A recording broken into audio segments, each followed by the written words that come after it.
V létě 2010 jsme se stejně jako další turisté vydali do Egypta. V hotelu Sofitel se prolínala čeština a slovenština s angličtinou, ruštinou, arabštinou a dalšími jazyky.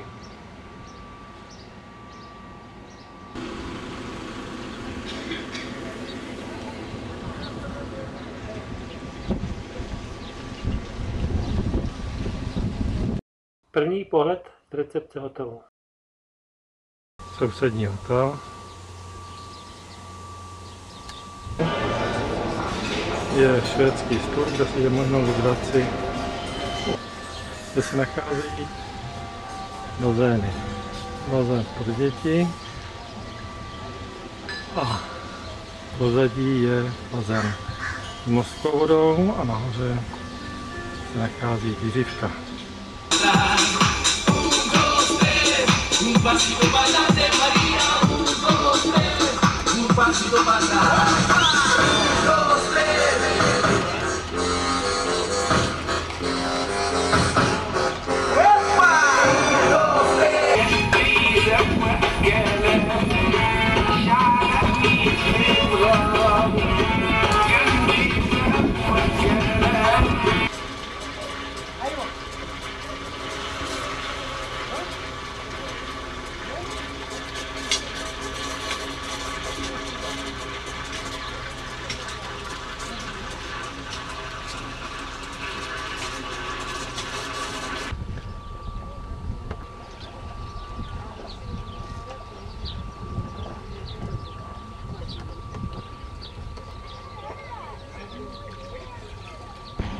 Nachádzame sa pri krásnych pyramídach. Z tejto strany sa nám otvára panoráma na hlavné mesto Káhiru.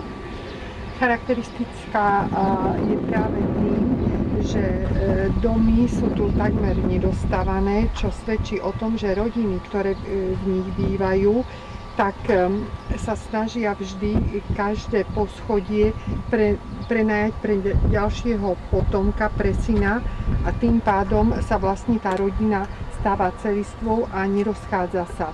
Táto veľká, ktorá sa otvára pred nami, je Cheopsová pyramída a za ňou je menšia, asi zhruba o 11 metrov.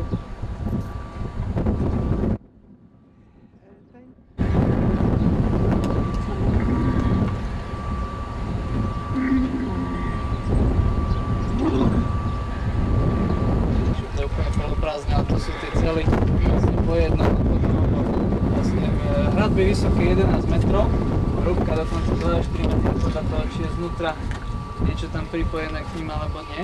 A tam, čo sa začína klikať, je taká cesta serpentínová, pozvaná Secret Cave, cesta proroka Mojžiša, a ňou začína ten 3,5 hodinový výstup na Mojžišovu horu, ktorá je práve že za touto.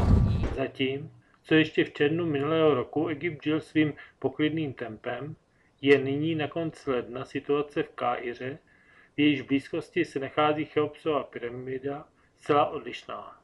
Obyvatelstvo odmítá korupci a žádá si změnu.